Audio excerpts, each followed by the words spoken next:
So hey welcome back. আজকের কিন্তু আমরা চলে এসেছি আবার ক্লাস 11 এর সেমিস্টার 1 নিয়ে, এবং আজকের কিন্তু আমরা করব অধ্যায় 2 মানে চ্যাপ্টার 2 করব বেসিক অ্যাকাউন্টিং টার্মস। এখানে আমরা কি করব, যে টার্মগুলো রয়েছে অ্যাকাউন্টিং এর, যে টার্মগুলো মানে এই যে ক্যাপিটাল মানে কি, পারচেজ মানে কি, সেলস মানে কি, অ্যাসেট মানে কি, লাইবিলিটিস মানে কি, জাস্ট এর মানেগুলো আমরা বুঝবো এবং কয়েকটা এমসিকিউ আমরা সলভ করব। ঠিক আছে? তো কোন বই থেকে করব, এখানে তোমরা দেখো দেদত্ত মুখার্জির যে বই রয়েছে, এই বই থেকে আমরা তোমাদেরকে বোঝাবো যে বিভিন্ন এই যে ক্যাপিটাল, অ্যাসেট, ইনকাম, এক্সপেন্ডিচার এর মানেগুলো কিন্তু আমি তোমাদেরকে বোঝাবো। ঠিক আছে? তাহলে চলো। আচ্ছা, ক্লাস 11 এর সমস্ত অঙ্কের ভিডিও তোমরা যদি পেতে চাও তাহলে নিচের ডেসক্রিপশনে দেওয়া লিঙ্ক বা উপর আই বাটনে কিন্তু ক্লিক করো, এবং চ্যাপ্টার 1 এর ভিডিও সেটাও কিন্তু আমি ডেসক্রিপশনে লিঙ্ক দিয়ে রেখেছি, সেখান থেকে তোমরা দেখে নাও। সেটা তোমরা যদি না দেখে থাকো, দেখে নাও। তো চলো, আজকে আর একদম বেশি কথা বাড়াবো না, প্রথমেই আমরা চলে যাব অ্যাকাউন্টিং যে টার্মস তার কনসেপ্টে। ওকে। দেখো, প্রথমেই আমরা স্টার্ট করে ফেলবো একের দাগ থেকে। দেখো, একের দাগে বলে দিয়েছে ট্রানজাকশন মিনস, মানে ট্রানজাকশন মানেটা কি? ট্রানজাকশন মানেটা হলো, ট্রানজাকশনের বাংলা মানে কি? লেনা দেনা, লেনদেন। তাই তো, লেনদেন মানে কি? আমি কিছু দেব, বিনিময়ে আমি কিছু পাবো। আমি দোকানে গিয়ে 10 টাকা দিলাম, বিনিময়ে বিস্কুট পেলাম। লেনদেন মানে হলো আমি কিছু দেব, কিছু পাবো। ঠিক আছে? তাহলে এখানে অ্যান্সার সি হবে, both giving and taking off benefit. তাহলে লেনদেনে কি হয়? উভয় পক্ষই, ঠিক আছে, ক্রেতা বিক্রেতা উভয় পক্ষই কি হয়? লাভবান হয়। ঠিক আছে? তাহলে কেউ এক পক্ষ কখনো লাভবান কিন্তু হয় না। ঠিক আছে? ট্রানজাকশনে। আচ্ছা, তারপরে দেখো 2 নম্বরে রয়েছে নেচার অফ ক্যাপিটাল ইজ, তারপরে দেখবে 4টে অপশান রয়েছে।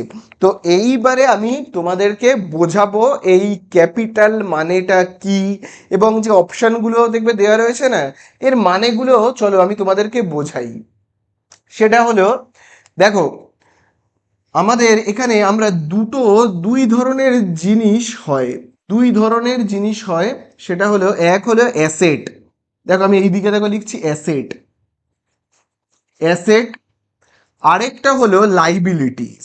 ঠিক আছে? অ্যাসেটস মানে কি? সম্পত্তি। আরেকটা হয় লাইবিলিটিস,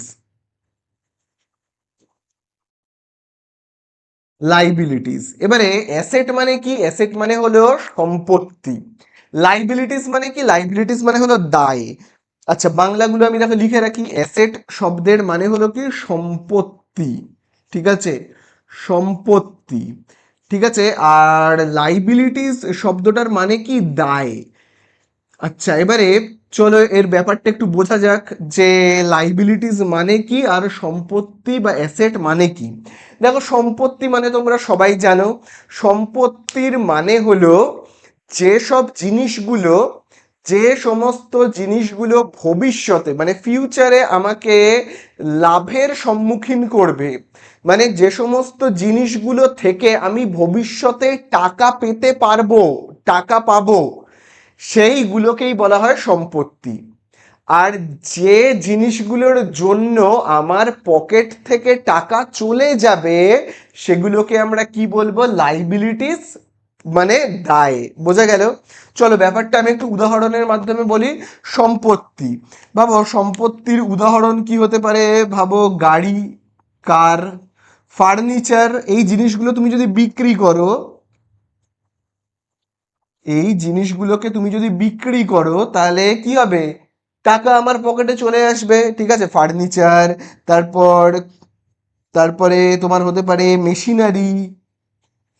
ঠিক আছে? মেশিনারি। বোঝা গেল?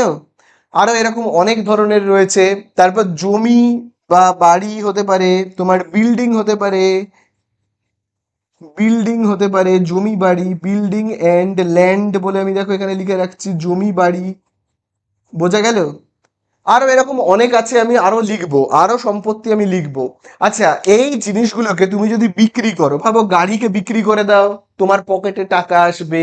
তুমি ফার্নিচারকে বিক্রি করে দাও, তোমার পকেটে টাকা আসবে। তুমি মেশিনারিকে বিক্রি করে দাও, তোমার পকেটে টাকা আসবে। তুমি বিল্ডিং এবং ল্যান্ড, এগুলো মানে জমি বাড়ি বিল্ডিং যদি বিক্রি করো, তোমার পকেটে টাকা আসবে। তাহলে এই জিনিসগুলো যদি তোমার কাছে থাকে, তাহলে এগুলো থেকে কিন্তু তুমি পরবর্তীকালে টাকা উপার্জন করতে পারবে, মানে এগুলো থেকে তোমার পকেটে টাকা আসা সম্ভব। তাহলে যাদের জন্য তোমার পকেটে টাকা আসবে তাদেরকে বলা হয় সম্পত্তি। ঠিক আছে, এবারে আমরা আসবো লাইবিলিটিস বা দায়। মানে কি, দায় মানে আমায় দিয়ে দিতে হবে। যাদের জন্য আমার পকেট থেকে টাকা চলে যাবে সেগুলোই হলো দায়। যেমন আমি দেখো এখানে লিখছি, ভাবো লোন, আমার একটা লোন রয়েছে, তাহলে ব্যাংকে আমায় লোন শোধ করতে হবে, লোনের জন্য আমার পকেট থেকে টাকা চলে যাবে। ঠিক আছে। আচ্ছা, এবারে দেখো আমি দুটো নতুন শব্দ লিখবো, ক্রেডিটর্স। দেখো আমি লিখবো ক্রেডিটর্স, ক্রেডিটর্স। আচ্ছা, আরেকটা লিখবো ডেটর্স, সেটাকে আমি এইদিকে মুছে লিখছি। হ্যাঁ, এটাও একটা সম্পত্তি। এই সম্পত্তিগুলোকে এবারে মুছে দিচ্ছি। এবারে দেখো আমি আরেকটা সম্পত্তি লিখবো যার নাম হলো ডেটর্স। কি? ডেটর্স। এর মানেটা বলে দিই, ডেটর্স। আচ্ছা, মানেটা কি? ক্রেডিটর্স মানে কি? ক্রেডিটর্স মানে হলো এমন কিছু লোকজন, এমন কিছু লোকজন যাদেরকে আমায় টাকা দিতে হবে।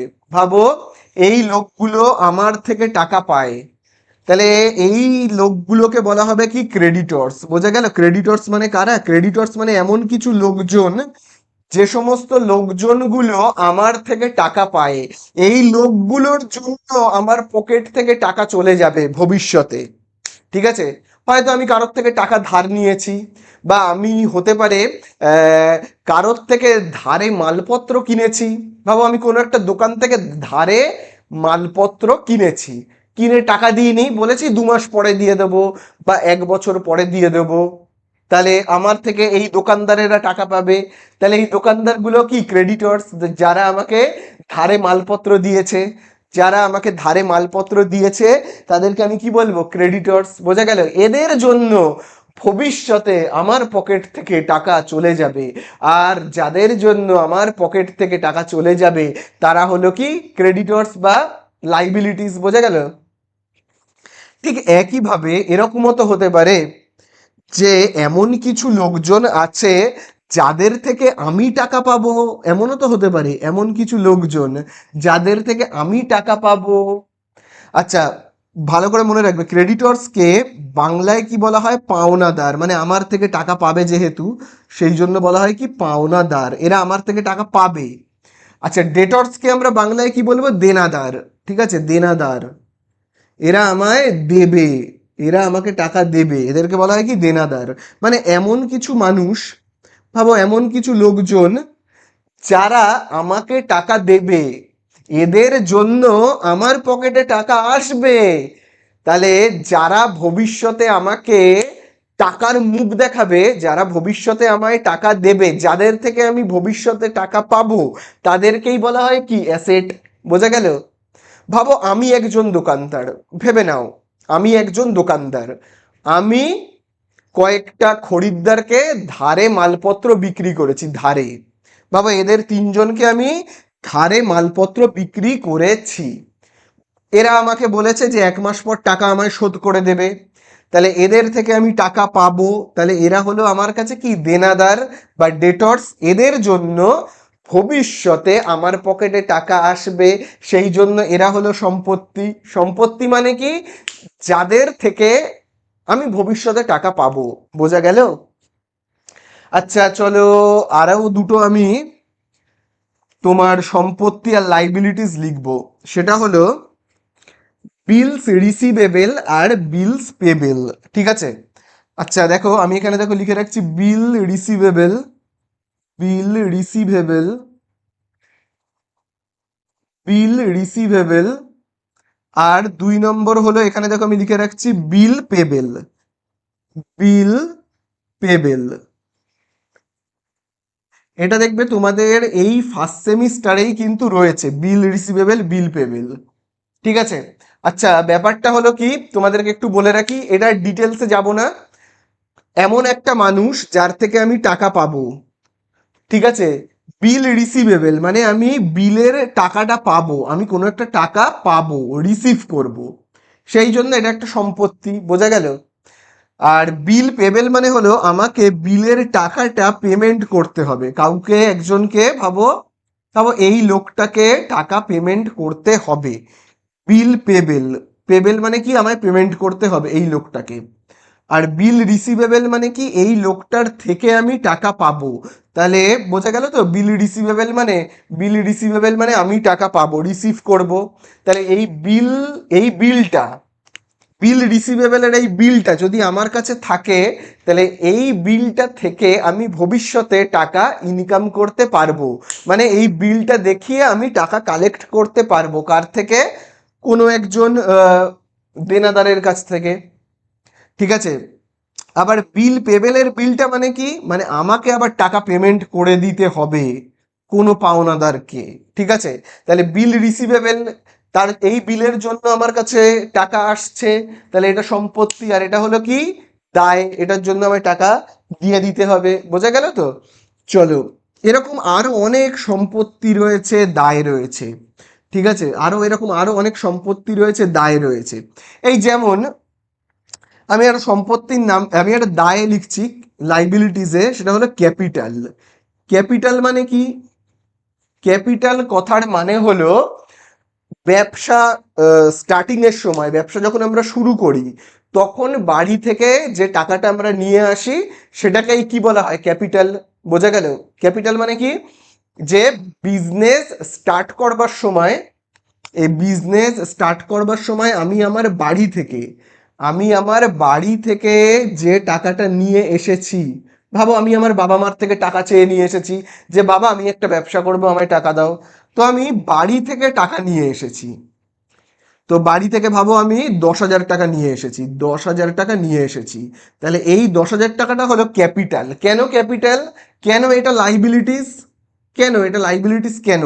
কারণ এই 10,000 টাকাটা আবার তো আমাকে বাড়িতে দিয়ে দিতে হবে না, শোধ করে দিতে হবে, তাই না? তাহলে এই 10,000 টাকাটা আমাকে শোধ করে দিতে হবে, মানে আমার পকেট থেকে চলে যাবে, সেই জন্য এটা ক্যাপিটাল। যেটা আমার নয়, এই যে লাইবিলিটিস কথার মানে কি, যেটা প্রকৃতপক্ষে আমার নয়, বা আমার বিজনেসের নয়, যেটা, যেটা লোন হতে পারে। লোনের টাকাটা কি আমার? কাউকে না কাউকে তো দিয়ে দিতে হবে, ব্যাংকে। ক্রেডিটর্স যে আমাকে ধার দিয়েছে, যে পাওনাদার, সে যে আমাকে ধার দিয়েছে, তাকে আমায় টাকা শোধ করতে হবে, ঠিক আছে। ক্যাপিটালের টাকা বাড়ির লোককে দিয়ে দিতে হবে। যে টাকাগুলো আমার নয়, কাউকে না কাউকে দিয়ে দিতে হবে, সেটাকে বলা হয় কি, তোমার লাইবিলিটিস। তাহলে ক্যাপিটাল কি, একটা লাইবিলিটিস, মনে থাকবে। তারপরে আচ্ছা দেখো, অ্যাসেট আমি আরেকটু লিখি, ভাবো আমার কাছে ক্যাশ টাকা রয়েছে, অ্যাসেট। আমার কাছে ব্যাংক ব্যালেন্স রয়েছে, আমার কাছে ভাবো ব্যাংক ব্যালেন্স রয়েছে, এটাও একটা তোমার বলতে পারো অ্যাসেট, ঠিক আছে। বোঝা গেল তো। তারপরে ভাবো, ভাবো আরো আমি কয়েকটা দেখো লিখছি এখানে।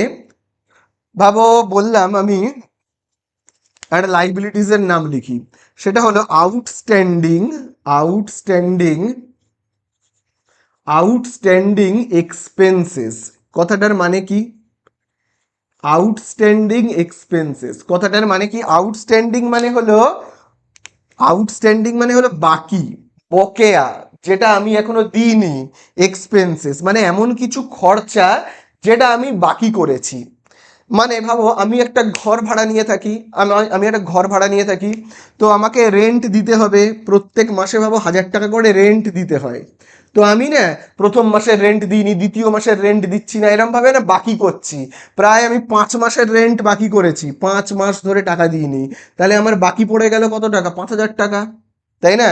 এটা হলো কি, আউটস্ট্যান্ডিং। আমি টাকা দিচ্ছি না, দীর্ঘদিন ধরে বাকি করছি, এটাকে বলা হয় কি, আউটস্ট্যান্ডিং, ঠিক আছে। আউটস্ট্যান্ডিং এক্সপেন্সেস, আমার কোনো খরচা। তো এটা কি, আমার টাকা? আমার টাকা নয়, এই টাকাটা আমাকে দিয়ে দিতে হবে, কাউকে না কাউকে দিয়ে দিতে হবে, বাড়ির মালিককে দিয়ে দিতে হবে। তো এরকম ভাবে যে কোনো খরচা যেটা আমি বাকি করছি, ঠিক আছে, যেটা আমার নয়, সেটা হলো একটা লাইবিলিটিস, বোঝা গেল। আবার দেখো একইভাবে কোনো একটা ইনকাম যদি আউটস্ট্যান্ডিং হয়ে থাকে, কোনো একটা ইনকাম যদি আউটস্ট্যান্ডিং হয়ে থাকে, মানে ব্যাপারটা কেমন, কোনো একটা ইনকাম সেটা আউটস্ট্যান্ডিং, মানে আউটস্ট্যান্ডিংকে আবার অ্যাক্রুডও বলে। আউটস্ট্যান্ডিং আর অ্যাক্রুড দুটো একই কথা। অ্যাক্রুড মানে কি, বকেয়া। বকেয়া মানে বাকি পড়ে গেছে। ঠিক আছে, এবার ভাবো ইনকাম। ইনকাম বোঝা গেল। আউটস্ট্যান্ডিং ইনকাম বা অ্যাক্রুড ইনকাম মানে কি, ভাবো এবারে বাড়ির মালিক আমি। এবারে বাড়ির মালিক আমি, আমার ভাড়াটিয়া আমায় 5 মাস ধরে ভাবো বাড়ি ভাড়া দেয় না, 5 মাস মানে বাড়ি ভাড়া বাকি করেছে, 1000 টাকা করে ভাড়া, তাই আমাকে দিচ্ছে না, 1000 টাকা করে ভাড়া প্রত্যেক মাসে আমায় দিচ্ছে না, 5 মাস ধরে ভাবো আমায় বাড়ি ভাড়া দেয়নি, মানে 5000 টাকা বকেয়া করেছে। এই 5000 টাকা আমার income, accrued income, accrued income, কারণ এটা বকেয়া। তাহলে এই টাকাটা তো আমার প্রাপ্য, কিন্তু আমি এখনো পাইনি। তাহলে এটা আবার অ্যাসেট, কারণ এটা আমার পকেটে আসবে, তাই না? অ্যাক্রুড ইনকাম আমার পকেটে আসবে, আউটস্ট্যান্ডিং এক্সপেন্সেস অন্য লোকের পকেটে যাবে, অ্যাক্রুড ইনকাম আমার পকেটে আসবে, তাই না? বোঝা গেল? তাহলে অ্যাক্রুড ইনকাম হলো একটা অ্যাসেট। তো এরকম আরো অনেক অ্যাসেট ফ্যাসেট রয়েছে। ঠিক আছে, তো বুঝতে পারলে আশা করি ব্যাপারটা, অ্যাসেট মানে কি, লাইবিলিটিস মানে কি, এই ব্যাপারগুলো আশা করি তোমরা বুঝলে। আচ্ছা, এবারে তোমাদেরকে একটা জিনিস বলে রাখি, সেটা হলো, আচ্ছা আগে আমরা এখানে এই কোয়েশ্চেনটা সলভ করে ফেলি। এটা যেমন বলে দিয়েছে 2 এর দাগেরটায়, দ্য নেচার অফ ক্যাপিটাল, তাহলে ক্যাপিটাল কি, একটা লাইবিলিটিস, তাই না? 2 এর দাগের বি হবে। 3 এর দাগেরটা দেখো কি বলেছে, ড্রয়িংস আর অ্যাকচুয়ালি। ড্রয়িংস মানে কি, ড্রয়িংস মানে হলো, ভাবো আমি ব্যবসা করবার জন্য, ভাবো বাড়ি থেকে, এই আমার বাড়ি, এই আমার বাড়ি থেকে আমি ভাবো 10,000 টাকা ব্যবসা করার জন্য নিয়ে গেলাম। তাহলে এই 10,000 টাকাটাকে আমরা কি বলি, বলি কিন্তু ক্যাপিটাল, বলি ক্যাপিটাল। 10,000 টাকা আমি বাড়িতে নিয়ে গেছি, বাড়ি থেকে আমার বিজনেসে নিয়ে গেছি। এবারে বাড়িতে হঠাৎ কোনো একটা আর্জেন্ট দরকার, তো বাড়ি থেকে আমায় ফোন করে বলল যে তুই যে 10,000 টাকাটা নিয়ে গেছিস না ব্যবসার জন্য, ওখান থেকে 1,000 টাকা বাড়িতে দিয়ে যা রে, খুব দরকার। আমি আবার কি করলাম, এই 10,000 থেকে আবার 1,000 টাকা আমি বাড়িতে ফেরত করে দিলাম, বাড়িতে খুব দরকার বলছে, হ্যাঁ কিছু কেনাকাটার দরকার আছে। তো আমি কি করলাম, 10,000 টাকা বাড়ি থেকে আমার বিজনেসে নিয়ে গিয়েছিলাম, আমার বিজনেসে, আমি বিজনেস করব বলে নিয়ে গিয়েছিলাম। তো বাড়ি থেকে আমার বাড়ির বাবা মা ফোন করে বললো 1,000 টাকা দিয়ে যেতে, আবার দিয়ে গেলাম। তাহলে আমার ক্যাপিটালটা কি হয়ে গেল, 10,000 ছিল, 1,000 বাড়িতে দিয়ে দিলাম, তাহলে আমার ক্যাপিটালটা হয়ে গেল কত, 9,000 হয়ে গেল, তাই না? তাহলে ক্যাপিটালটা কি কমে গেল। আর এই যে 10,000 টাকা মধ্যে এই যে 1,000 টাকা এই যে বাড়িতে দিয়ে গেলাম, এই বাড়িতে দিয়ে যাওয়ার টাকাটাকে কি বলে বলো তো, এই বাড়িতে যে টাকাটা দিয়ে গেলাম, এই টাকাটাকে বলা হয় ড্রয়িংস। বোঝা গেল কি বলা হয়, ড্রয়িংস।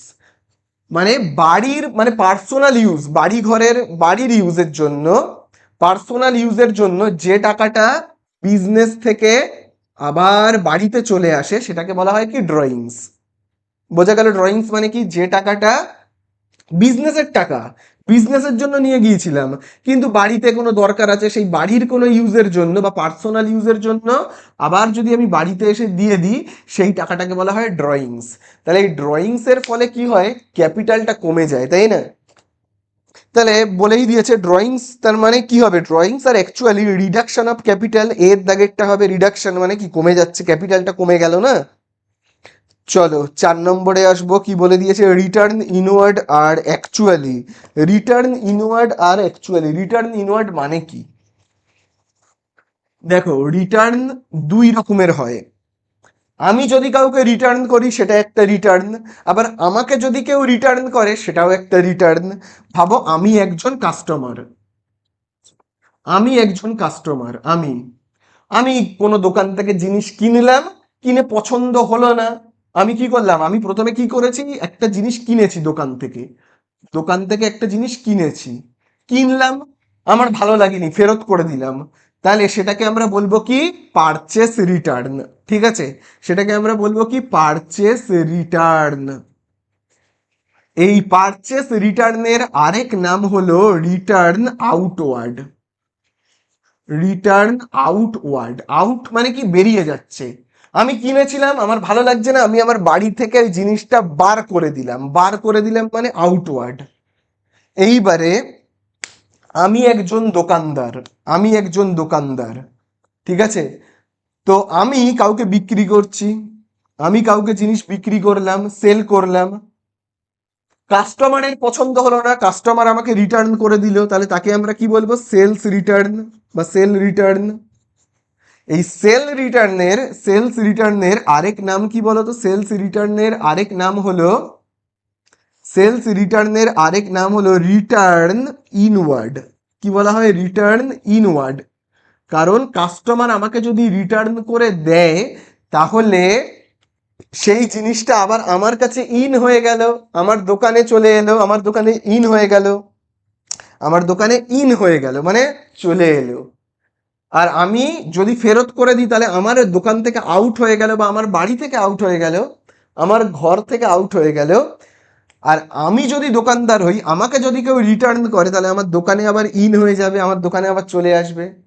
ঠিক আছে, বোঝা গেল? তাহলে চলো এবারে দেখো বলছে রিটার্ন ইনওয়ার্ড আর অ্যাকচুয়ালি। রিটার্ন ইনওয়ার্ড মানে কি, রিটার্ন ইনওয়ার্ড মানে এই যে দেখো সেলস রিটার্ন। ঠিক আছে, চলো পাঁচের দাগেরটায় বলেছে রিটার্ন আউটওয়ার্ড আর অ্যাকচুয়ালি। এই যে রিটার্ন আউটওয়ার্ড মানে হলো তোমার, রিটার্ন আউটওয়ার্ড মানে হলো পারচেস রিটার্ন। ঠিক আছে, চলো তারপরে দেখো বলে দিয়েছে ছয়ের দাগেরটায় বলেছে ইনভেস্টমেন্ট ইজ ড্যাশ। দেখো ইনভেস্টমেন্ট হলো একটা অ্যাসেট, কারণ ইনভেস্টমেন্ট আমি কোনো কোম্পানিতে টাকা ইনভেস্ট করেছি, সেখান থেকে ভবিষ্যতে আমার পকেটে টাকা আসবে, তাই না? আমি কোনো একটা জায়গায় ভাবো বিল্ডিং ফিল্ডিং বানাচ্ছি, বানিয়ে বিক্রি বাট্টা করবো, তো এটা আমার একটা ইনভেস্টমেন্ট, আমি বিজনেসে ইনভেস্ট করছি, তার ফলে কি ভবিষ্যতে আমার পকেটে টাকা আসবে। তাহলে যে জিনিসটা ভবিষ্যতে আমার পকেটে টাকা ঢোকাবে সেটাকেই আমরা কি বলি অ্যাসেট। তাহলে ইনভেস্টমেন্ট হলো একটা অ্যাসেট। ঠিক আছে, আচ্ছা তারপরে দেখো বলেছে ফ্রেট অ্যান্ড ক্যারিয়েজ। ক্যারিয়েজ মানে কি, কোনো মালপত্র ক্যারি করা হচ্ছে যে গাড়ি করে, সেটাকে বলা হয় কি ক্যারিয়েজ। ঠিক আছে, ক্যারিয়েজ মানে বোঝা গেল যে সমস্ত ভাবো আমার বিজনেসের মালপত্র, আমার বিজনেসের মালপত্র ভাবো একটা গাড়ি করে, ভাবো একটা লরি বা কোনো ম্যাটাডো করে আমি কোথাও নিয়ে যাচ্ছি, তো এই যে এই যে খরচাটা, গাড়ির যে খরচাটা, সেটাকে আমরা কি বলবো, সেটাকে আমরা বলবো কিন্তু একটা এক্সপেন্সেস, আমার বিজনেসের একটা এক্সপেন্সেস। বোঝা গেল? আর ফ্রেট মানে কি, ফ্রেট মানে হলো শুল্ক, মানে কোনো ট্যাক্স আর কি, মালপত্র নিয়ে যেতে গেলে গাড়ি করে আমার বিজনেসের ভাবে মালপত্র নিয়ে যাচ্ছি, তার জন্য হয়তো কোনো ট্যাক্স দিতে হয়, তো সেটা কি আমার কাছে একটা এক্সপেন্সেস, তাই না? তো ফ্রেট অ্যান্ড ক্যারিয়েজ হলো একটা এক্সপেন্সেস। ঠিক আছে, চলো এইবারে আচ্ছা তারপরে দেখো কি বলেছে আটের দাগেরটায় বলেছে amount of bill payable. Bill payable কি তোমাদের একটু আগেই বলেছি, লাইবিলিটিস। তারপরে দেখো নয়ের দাগেরটায় বলেছে amount of bill receivable, asset, এটাও তোমাদের বলেছি। এগারোর দাগে চলে এসো, দেখো বলে দিয়েছে, আচ্ছা দশের দাগেরটায় কি বলেছে, if trade discount is given the price of goods will. তাহলে দেখো বলে দিয়েছে যদি ডিসকাউন্ট দেওয়া হয় তাহলে কোনো জিনিসের ভ্যালু কি হয়, কমে যায়। ভাবো একটা জিনিসের দাম 200 টাকা, আমি সেটায় যদি 30 টাকা ডিসকাউন্ট দিয়ে দিই তাহলে জিনিসটার দাম 170 টাকা হয়ে যাবে, তার ভ্যালু কি কমে গেল, তাহলে এখানে কি হবে, ডিক্রিজ হবে। এগারোর দাগেরটায় দেখো বলেছে ইম্পোর্ট ইন্ডিকেটস। ইম্পোর্ট মানে কি আমদানি, বিদেশ থেকে জিনিসপত্র নিজের দেশে আমদানি করা, আমি আমেরিকা থেকে কোনো জিনিসপত্র আমার দেশে আনলাম, এটাকে বলা হয় ইম্পোর্ট। তাহলে ইম্পোর্ট মানে কি হবে, পারচেস ফ্রম অ্যাব্রড, মানে বিদেশ থেকে মালপত্র কেনা। এক্সপোর্ট মানে কি, আমার দেশের জিনিসপত্র আমি বিদেশে বিক্রি করছি, এটাকে বলা হয় এক্সপোর্ট, মানে রপ্তানি যাকে বলে। এক্সপোর্ট মানে রপ্তানি, ইম্পোর্ট মানে আমদানি। তার মানে এটাই কি হবে, সেলস টু অ্যাব্রড। ঠিক আছে, মানে আমি বিদেশে আমার জিনিসপত্র কি বিক্রি করছি। তারপরে দেখো এখানে বলেছে তেরোর দাগেরটায় the income statement of a business indicates. তাহলে ইনকাম স্টেটমেন্ট মানে একটা কোম্পানি লাভ করেছে না ক্ষতি করেছে, সেইটা আমরা কোথা থেকে জানতে পারি বলো? সেটা আমি তোমাদের আগের ভিডিওতেই বলেছিলাম, এটা কিন্তু আমরা জানতে পারি কোথা থেকে? প্রফিট অ্যান্ড লস অ্যাকাউন্ট থেকে। দেখবে আমি বলেছিলাম এরকম ভাবে, একটা সাইডে আমরা কি লিখি বলো তো? প্রফিট অ্যান্ড লস অ্যাকাউন্টে প্রফিট অ্যান্ড লস অ্যাকাউন্ট বলে না একটা অ্যাকাউন্ট বানাতে হয়। এখানে আমরা সব লসগুলোকে এই সাইডে লিখি, বুঝলে? লসগুলোকে, যত লস মানে যত এক্সপেন্সেস বা খরচা, সেগুলোকে আমরা একটা সাইডে লিখি, এই সাইডটায়, ডেবিট সাইডে। আর ক্রেডিট সাইডে আমরা কি লিখি জানো? যত ইনকাম রয়েছে সেগুলোকে লিখি। তাহলে সমস্ত ইনকামগুলো লিখলাম, সমস্ত খরচাগুলোকে লিখলাম। তো ভাবো সব ইনকাম হলে 100 টাকা আমার ইনকাম হয়েছে, আর খরচা হয়েছে টোটাল আমার ভাবো 70 টাকা। তাহলে আমার লাভ হয়েছে কত টাকা? 30 টাকা। 30 টাকা আমার প্রফিট হয়েছে। এইভাবে এই প্রফিট অ্যান্ড লস থেকে আমরা বুঝতে পারি যে আমাদের কতটা লাভ হয়েছে আর কতটা ক্ষতি হয়েছে, লাভ হলো না ক্ষতি হলো। তাহলে এখানে এই যে বলেছে না যে income statement of a business indicates, কি হবে? প্রফিট অ্যান্ড লস হবে। প্রফিট অ্যান্ড লস থেকে আমরা ইনকাম বুঝতে পারি কি হয়েছে না হয়েছে। ঠিক আছে, তাহলে এই আমাদের হয়ে গেল। এবারে আমরা আসবো 15 দাগে। তো দেখো 15 দাগে কি বলেছে, দেখো বলে দিয়েছে sales are recognised as revenue. তাহলে এই ব্যাপারটায় এখানে দেখো, সেল মানে আমরা সবাই জানি বিক্রি, কিন্তু এই রেভিনিউ কথার মানেটা কি? রেভিনিউ কথার মানেটা ভালো করে কিন্তু বুঝবে, রেভিনিউ কথার মানে কি। ভাবো আমি একটা দোকানদার, ভাবো আমি একটা দোকানদার, আমি আমার দোকান থেকে কাউকে ভাবো 5 টাকার একটা বিস্কুট বিক্রি করে দিলাম, আর 5 টাকার বিস্কুট বেচে দিলাম। তো এইটাকে আমরা বলবো সেল। এটাকে আমরা কি বলবো? সেল। আমি বিক্রি করলাম 5 টাকার বিস্কুট। এবারে রেভিনিউ কথার মানে কি? রেভিনিউ কথার মানে হলো, রেভিনিউ কথার মানে হলো যে আমি বিক্রি করব, কিন্তু সেখানে একটা চুক্তি থাকবে, একটা চুক্তি বা কন্ট্রাক্ট থাকবে। ঠিক আছে, একটা চুক্তি বা কন্ট্রাক্ট থাকবে যে আমি আপনাকে এত টাকার জিনিস বিক্রি করব, আপনি বিনিময়ে আমাকে ভাবো আমি কাউকে একটা জিনিস বিক্রি করছি, ভাবো এটা আমি জমি বা বাড়ি বিক্রি করছি, ভাবো আমি একটা বাড়ি বিক্রি করছি। তো একটা কন্ট্রাক্ট করা হয়েছে যে এই বাড়িটা আমি 5 লাখ টাকায় বিক্রি করব, 5 লাখ টাকায় বিক্রি করব। এবং চুক্তি মানে বুঝতে পেরেছো তো, একটা কন্ট্রাক্ট পেপারে সেখানে সব লেখালেখি হয়েছে যে 5 লাখ টাকায় বিক্রি করব, এবং যাকে বিক্রি করব সে যেন আমাকে 1 মাসের মধ্যে পুরো 5 লাখ টাকা শোধ করে দেয়। এরকম একটা চুক্তি হয়েছে, চুক্তি বা কন্ট্রাক্ট। যদি এরকম কোনো চুক্তি থাকে, কোনো কিছু আমি বিক্রি করছি, সেই বিক্রিতে যদি কোনো চুক্তি থাকে, তাহলে সেই বিক্রিটাকে আমরা রেভিনিউ বলবো। সেই বিক্রিটাকে আমরা কি বলবো? রেভিনিউ। আর যে সমস্ত বিক্রি বাট্টায় কোনো চুক্তি থাকবে না, যেখানে কোনো চুক্তি থাকবে না, চুক্তি নেই যেখানে, তাকে আমরা কি বলবো? সেল বলবো। ঠিক আছে, চুক্তি থাকলে সেই বিক্রিটাকে আমরা রেভিনিউ বলবো। তাহলে দেখো আমাদের এখানে কি বলেছে 15 দাগে, বলে দিয়েছে sales are recognised as revenue. তাহলে এখানে এর দাগের অ্যান্সারটা হবে when the contract of sales is entered into. তাহলে যদি সেই সেলে কোনো কন্ট্রাক্ট থাকে বা চুক্তি থাকে। ঠিক আছে, বোঝা গেল? চলো এবারে আমরা নেক্সট আসবো। 15 দাগ হয়ে গেল। 16 দাগে দেখো বলে দিয়েছে the nature of accrued income. এটা আমি তোমাদের এক্ষুনি বলেছি। অ্যাক্রুড ইনকাম মানে আমার কোনো ইনকাম আমি এখনো পাইনি, বাকি পড়ে আছে। বললাম না একটু আগে, অ্যাক্রুড ইনকাম, আমি একটা টাকা কারোর থেকে পাবো, কিন্তু সে অনেক দিন ধরে দিচ্ছে না, মাসের পর মাস ধরে দিচ্ছে না। তাহলে আমার ইনকাম সেটা বাকি পড়ে আছে। তাহলে ওই টাকাটা তো আমার পকেটে তো আসবে। তাহলে এটা কি একটা অ্যাসেট? তো আমার পকেটে টাকা আসবে, তো এটা একটা অ্যাসেট তো, তাই না? তাহলে অ্যাক্রুড ইনকাম কি হবে? অ্যাক্রুড ইনকাম কিন্তু হবে একটা অ্যাসেট। ঠিক আছে, চলো 18 দাগে আমরা আসবো। তাহলে দেখো এবারে আমরা 18 দাগেরটা করব। এখানে বলে দিয়েছে এ পার্সন টু হুম মানি মানে একজন ব্যক্তি যার টাকা is owed by a business, যার টাকায় আমি ব্যবসা করছি, তাহলে তাকে আমরা কি বলবো? ভাবো একটা লোক, একটা ব্যক্তি যার থেকে আমি টাকা ধার নিয়ে আমি এখানে একটা বিজনেস করছি, তাহলে এই লোকটাকে আমায় কি টাকা তো একটা না একটা টাইমে শোধ করতে হবে।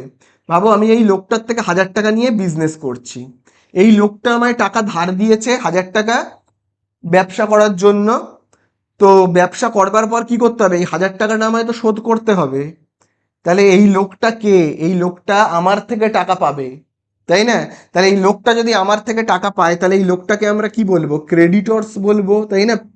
আমার থেকে তো টাকা পাবে, মানে ক্রেডিটর্স বা পাওনাদার। এ আমার থেকে টাকা পাবে, একে আমরা বলবো কি? পাওনাদার বা ক্রেডিটর্স। ঠিক আছে, তাহলে পাওনাদার মানে বোঝা গেল তো, তাহলে ব্যাপারটা বোঝা গেল। এবারে চলো, তাহলে এটা হবে ক্রেডিটর্স। আচ্ছা, এবারে আমরা 20 দাগে আসবো, যেখানে দেখবে বলে দিয়েছে suppliers of goods and services on credit are called. তাহলে সাপ্লায়ার অফ গুডস মানে যে সমস্ত লোকেরা গুডস মানে মালপত্র, গুডস মানে কি? মালপত্র, আর সার্ভিসেস মানে পরিষেবা ধারে দিচ্ছে, তাদেরকে আমরা কি বলবো বলো?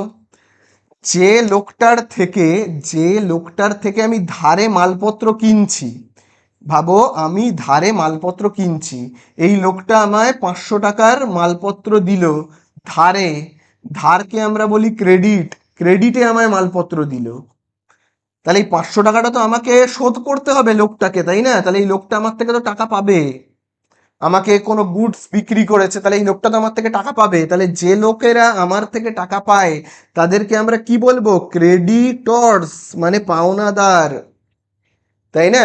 তাহলে যারা আমাকে ধারে মালপত্র দেবে, সার্ভিস দেবে, তাদেরকে আমরা কি বলবো? ক্রেডিটর্স, কারণ আমাকে তো শোধ করতে হবে ওই লোকটাকে। তাহলে যে সমস্ত লোকেরা আমার থেকে টাকা পাবে তাদেরকে আমরা পাওনাদার বা ক্রেডিটর্স বলবো। ঠিক আছে, চলো, তাহলে এই আমাদের হয়ে গেল 20 দাগেরটা। আচ্ছা, এবারে আমরা আসবো 22 দাগে। তো দেখি 22 দাগে কি বলেছে। দেখো 22 দাগে বলেছে the nature of capital, capital এর নেচার কি? তাহলে দেখো নেচার, তো এখানে দেখো লাইবিলিটিস হয় আমরা সবাই জানি, তো এখানে দেখো বি আর ডি দুটোতেই দেখো লাইবিলিটিস রয়েছে, একটা ইন্টারনাল আর একটা হলো এক্সটার্নাল। এই মানেটা আমরা এবারে বুঝি যে ইন্টারনাল লাইবিলিটিস মানে কি আর এক্সটার্নাল লাইবিলিটিস এর মানে কি। দেখো লাইবিলিটিস মানে হলো যে, লাইবিলিটিস মানে কি? যেগুলো ভবিষ্যতে আমাকে ক্ষতির মুখ দেখাবে, যে টাকাগুলো আমায় কাউকে না কাউকে শোধ করে দিতে হবে, তাকে বলা হয় কি? লাইবিলিটিস বা দায়। দায় মানে কি? টাকাগুলো আমায় শোধ করতে হবে, তাকে বলা হয় দায়।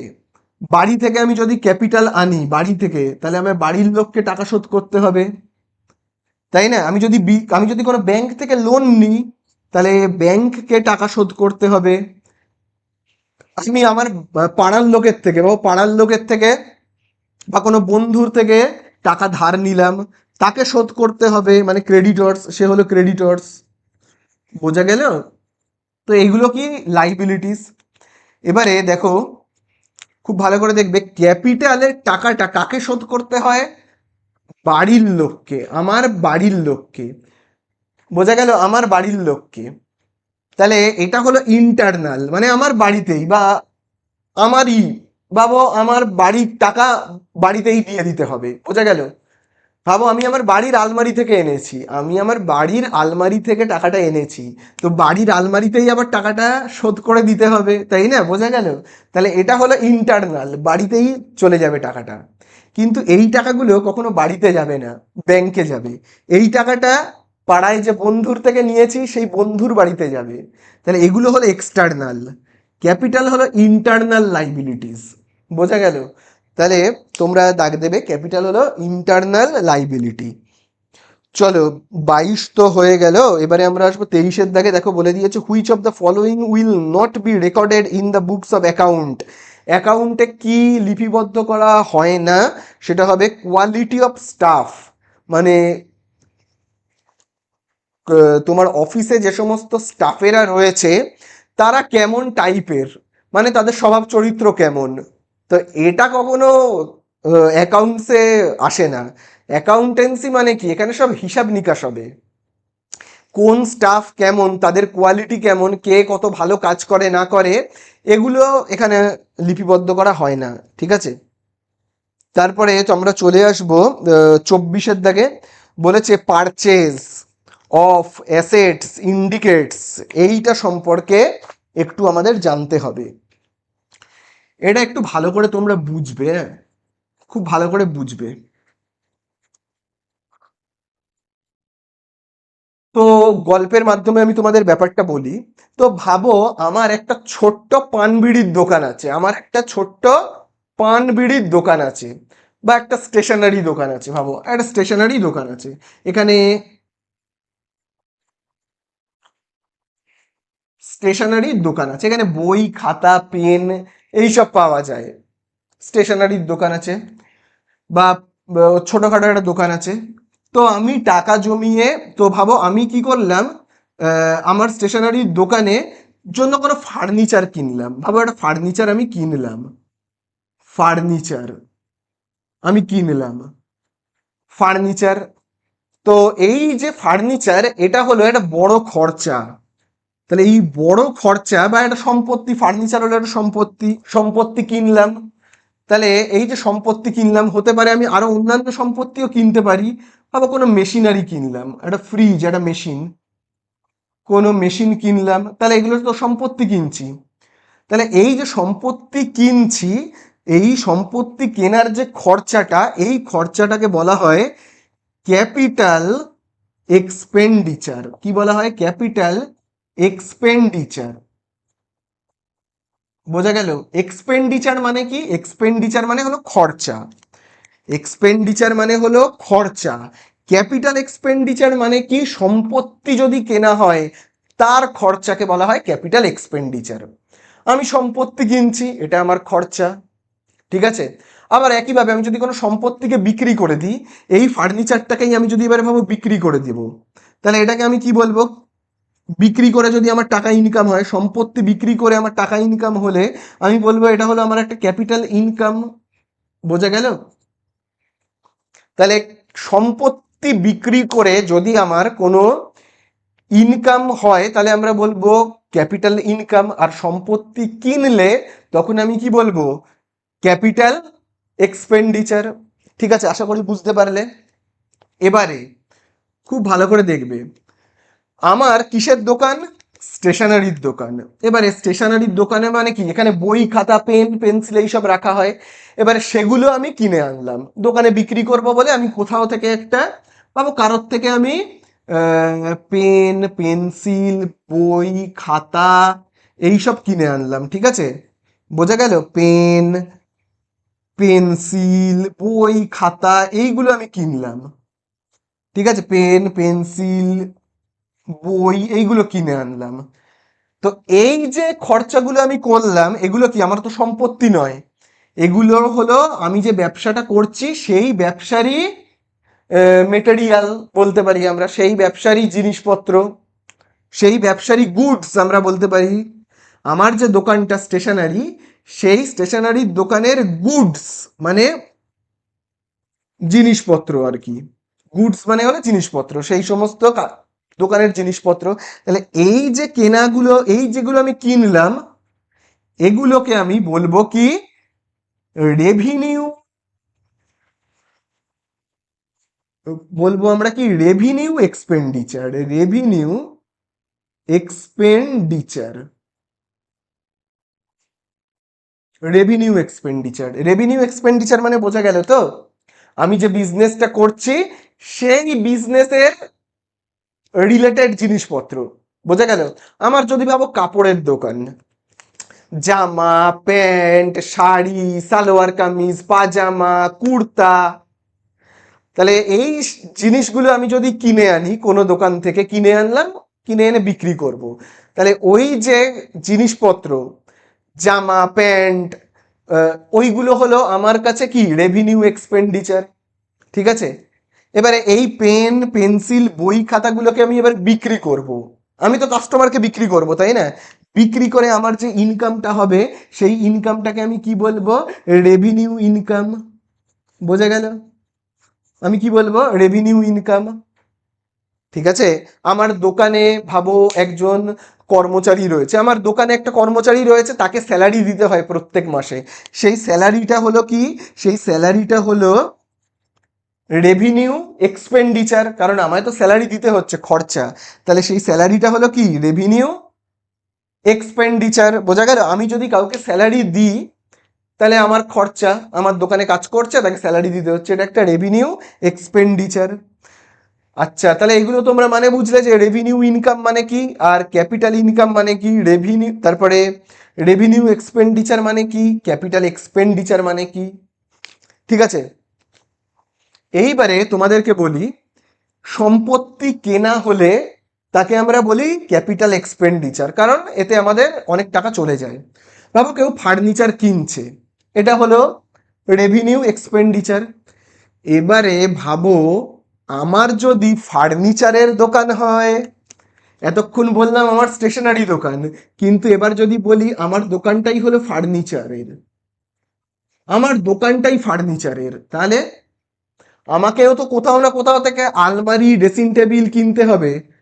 আলমারি, ড্রেসিং টেবিল, চেয়ার, টেবিল, এইসব তো কিনতে হবে।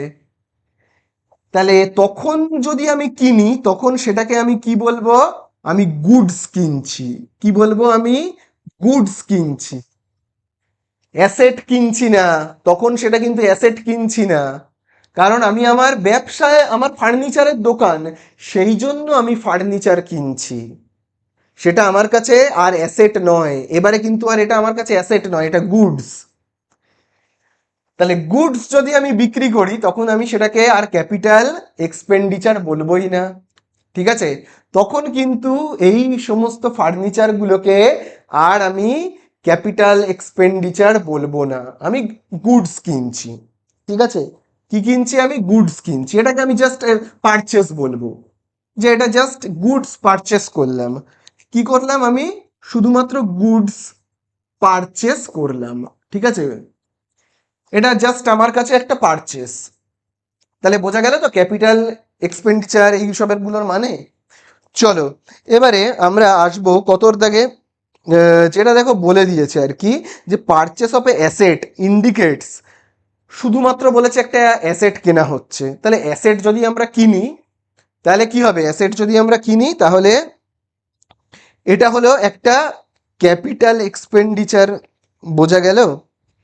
বুঝতে পারলে তো? চলো ঠিক এরকম টাইপের আরেকটা তোমরা দেখো। দেখো 30-এর দাগে একটা বলে দিয়েছে, ইফ ক্যালকাটা ফার্নিচার মার্ট, এটা একটা দোকান, ফার্নিচারের দোকান, Calcutta furniture mart purchased two almirahs, it will be treated in accounting as. Calcutta furniture mart হলো একটা ফার্নিচারের দোকান, সে দুটো আলমিরা কিনছে, আলমারি কিনছে, তাহলে এটা কিন্তু শুধু একটা পারচেজ, এটা কোনো ক্যাপিটাল এক্সপেন্ডিচার নয়, কারণ এই আলমিরা দুটো জাস্ট একটা গুডস, জাস্ট একটা গুডস। তার ফার্নিচারের দোকান, সে ফার্নিচার কিনছে, তাহলে এটা জাস্ট একটা পারচেজ। যার পেনের দোকান, সে যদি পেন কেনে তাহলে সেটাকে আমরা পারচেস বলবো। ঠিক আছে? তাকে আমরা কি বলবো? পারচেস। যার ফার্নিচারের দোকান, সে যদি ফার্নিচার কেনে তাহলে সেটাকে আমরা জাস্ট একটা পারচেস বলবো। এবার ভাবো আমার ফার্নিচারের দোকান নয়, আমি ফার্নিচার কিনলাম, সম্পত্তি, তখন সেটাকে আমি সম্পত্তি বলবো, অ্যাসেট কিনলাম। ঠিক আছে? বোঝা গেল? চলো এবারে আমরা চলে আসবো 26-এর দাগে। তারপরে দেখো আমরা আসবো 26-এর দাগে। 26-এর দাগে দেখো কি বলে দিয়েছে, drawings account is a nominal account. এবারে অ্যাকাউন্টের মানেগুলো তোমাদের বলে দিই। দেখো অ্যাকাউন্ট তিন প্রকার হয়, তিন প্রকার হয়। ঠিক আছে? অ্যাকাউন্ট হলো তিনটে প্রকার। তোমরা যদি জার্নালের ভিডিও দেখে থাকো তাহলেই সেখানে তোমরা দেখবে অ্যাকাউন্ট হলো তিন প্রকার। পার্সোনাল অ্যাকাউন্ট, পার্সোনাল অ্যাকাউন্ট, তারপরে 2 নম্বরে আমরা বলবো কি রিয়েল অ্যাকাউন্ট, আর 3 নম্বরে আমরা বলবো নমিনাল অ্যাকাউন্ট। Nominal account. আচ্ছা, পার্সোনাল অ্যাকাউন্ট মানে কি? পার্সোনাল মানে কোনো ব্যক্তির যদি নাম, কোনো ব্যক্তি বা কোনো ইনস্টিটিউশনকে বোঝানো হয়, ঠিক আছে? কোনো ব্যক্তি, রাম শ্যাম যদু মধু, বা কোনো একটা কোম্পানি, ভাবো এবিসি কোম্পানি বলে একটা কোনো কোম্পানি রয়েছে, ঠিক আছে? এগুলোকে বলা হয় কি পার্সোনাল অ্যাকাউন্ট, মানে কোনো নাম বোঝাচ্ছে কোনো কোম্পানি। রিয়েল অ্যাকাউন্ট মানে কি? সম্পত্তি, সম্পত্তিকে বলা হয় রিয়েল অ্যাকাউন্ট। যত সব সম্পত্তি সব রিয়েল অ্যাকাউন্টের মধ্যে এসে পড়ে। মানে machinery, furniture, cash, bank balance, যত সম্পত্তি সব রিয়েল অ্যাকাউন্টে আসে। আর নমিনাল অ্যাকাউন্টে কারা কারা আসে? সমস্ত ইনকাম, সমস্ত ইনকাম অ্যান্ড এক্সপেন্সেস, অর্থাৎ সমস্ত আয় ব্যয় আসে নমিনাল অ্যাকাউন্টে। মানে ভাবো স্যালারি, আমি যদি স্যালারি পাই তাহলে ইনকাম, আর আমি যদি স্যালারি দিই তাহলে এক্সপেন্সেস। তো যাই হোক না কেন নমিনাল অ্যাকাউন্ট, বোঝা গেল? তারপরে রেন্ট, মানে বাড়ি ভাড়া বা ঘর ভাড়া যাই বলি না কেন, রেন্ট, সেটা ইনকামও হতে পারে, আমি পেলে ইনকাম, দিলে এক্সপেন্সেস। তো এগুলো হলো নমিনাল অ্যাকাউন্ট। এবারে দেখো বলেছে ড্রয়িংস। ড্রয়িংস মানে কি? ড্রয়িংস মানে তোমাদের বলেছিলাম ব্যবসার টাকা আবার বাড়িতে ফেরত করে দিচ্ছি। তাহলে ব্যবসার টাকা যদি আমি বাড়িতে ফেরত দিয়ে দিই তাহলে এটা কি ব্যবসার জন্য একটা ক্ষতি? তো ব্যবসার জন্য তো একটা খরচ। এই তো আমার বিজনেস, আমি বাড়ি থেকে ভাবো সেই উদাহরণটা দিয়েছিলাম, 10,000 টাকা এনেছি ক্যাপিটাল। তো 1,000 টাকা আবার বাড়িতে আমায় কেউ চাইছে, বাড়ির মা ভাবো চাইছে, আবার মাকে আমি 1,000 টাকা দিয়ে দিলাম। তাহলে এই 1,000 টাকাটা আমার বিজনেসের জন্য কি? আমার বিজনেসের জন্য একটা খরচা, আমার বিজনেসের জন্য একটা খরচা। বাড়ির জন্য ইনকাম, বাড়ির লোকের কাছে ইনকাম, যে চেয়েছে তার কাছে ইনকাম, কিন্তু আমার বিজনেসের জন্য এটা একটা কি? খরচা, এক্সপেন্সেস। শর্টে ইএক্সপি বলে লিখলাম। তাহলে এটা আমার বিজনেসের জন্য একটা খরচা। তাহলে সমস্ত খরচা নমিনাল অ্যাকাউন্ট, ঠিক আছে? বোঝা গেল? চলো, তাহলে এবারে এই আমাদের হয়ে গেল 26। 27-এ তোমরা জানো ইনভেস্টমেন্ট কি হবে, অ্যাসেট হবে। 28-এর দাগে দেখো বলে দিয়েছে trading concern received an order worth ₹500 for supplying goods form A customer. একটা কাস্টমারের থেকে 500 টাকার অর্ডার পেয়েছে, কিন্তু অর্ডারের মালপত্র এখনো সাপ্লাই দেওয়া হয়েছে কি টাকা রিসিভ করেছে এরকম কোনো কথা হয়নি।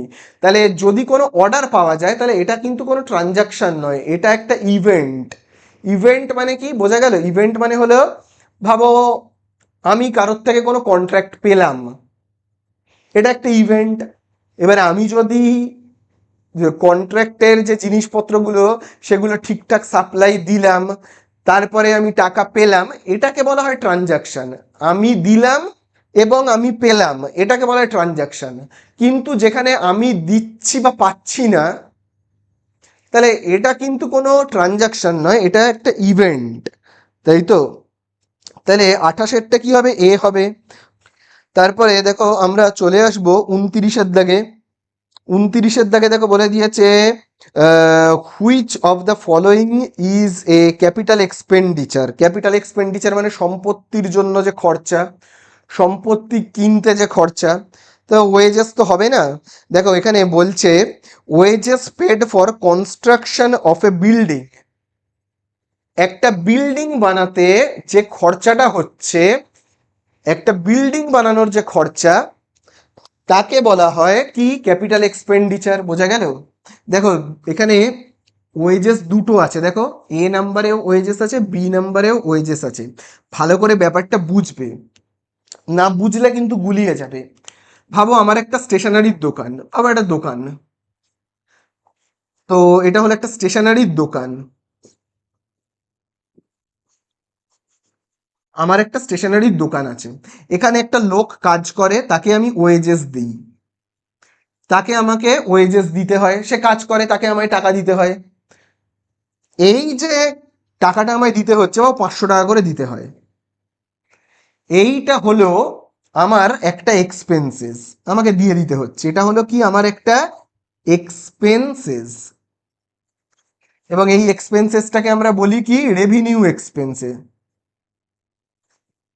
এটাকে আমরা কি বলি? রেভিনিউ এক্সপেন্সেস, ঠিক আছে? এবারে আমি একটা বিল্ডিং তৈরি করছি, এই বিল্ডিংটা তৈরি করতে যত যা খরচা হবে, এখানে যে ওয়ার্কাররা কাজ করছে তাদেরকে আমায় ওয়েজেস দিতে হবে, তাদেরকেও তো আমায় ওয়েজেস দিতে হবে, এখানে যে ওয়ার্কাররা কাজ করছে, তারপরে তাদেরকে তার এই বিল্ডিংটা তৈরি করতে অনেক বালি সিমেন্ট কিনে আনতে হবে, মানে অনেক র মেটেরিয়াল দরকার, মানে কাঁচামাল, ঠিক আছে, অনেক র মেটেরিয়াল দরকার, বালি সিমেন্ট অনেক কিছু দরকার। তাহলে এইখানে যে বিল্ডিংটা তৈরি করা হচ্ছে, এই বিল্ডিংটা তৈরি করতে যাবতীয় যা খরচা, সমস্ত খরচাকে আমি কি বলবো? Capital expenditure. তাহলে এখানে যে ওয়েজেসটা দেওয়া হচ্ছে সেটাকে আমি ক্যাপিটাল এক্সপেন্ডিচার বলবো, কিন্তু আমার দোকানে যে কাজ করছে তাকে যে ওয়েজেসটা দিচ্ছি তাকে আমি ক্যাপিটাল এক্সপেন্ডিচার বলবো না, তাকে আমি বলবো রেভিনিউ এক্সপেন্ডিচার, রেভিনিউ এক্সপেন্সেস বা এক্সপেন্ডিচার। বোঝা গেল?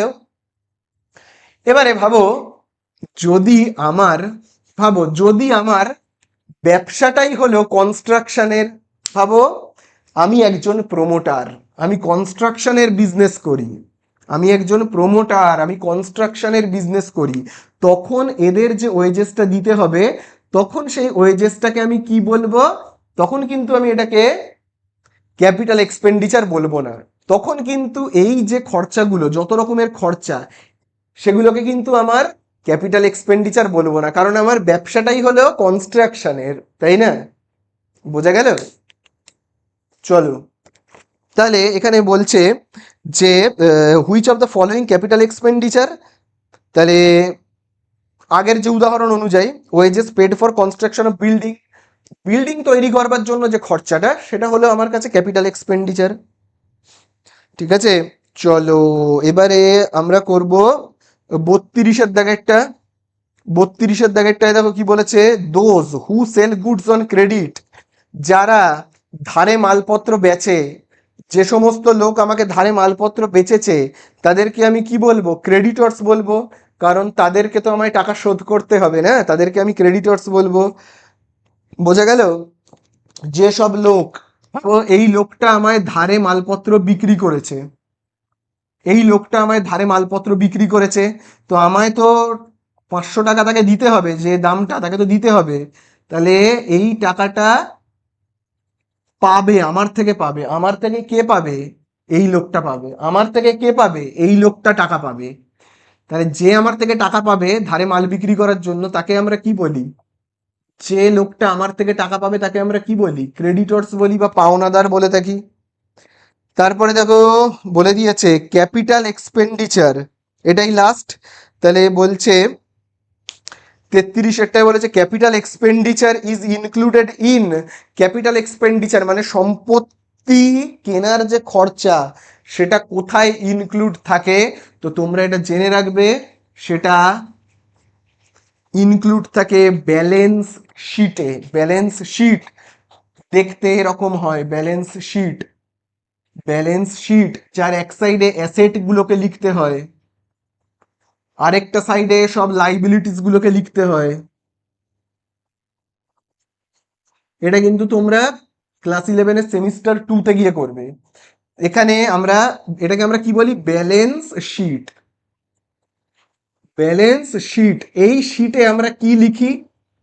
আমার যত সম্পত্তি সব লিখবো, furniture, machinery, cash, bank balance, গাড়ি বাড়ি জমি সব।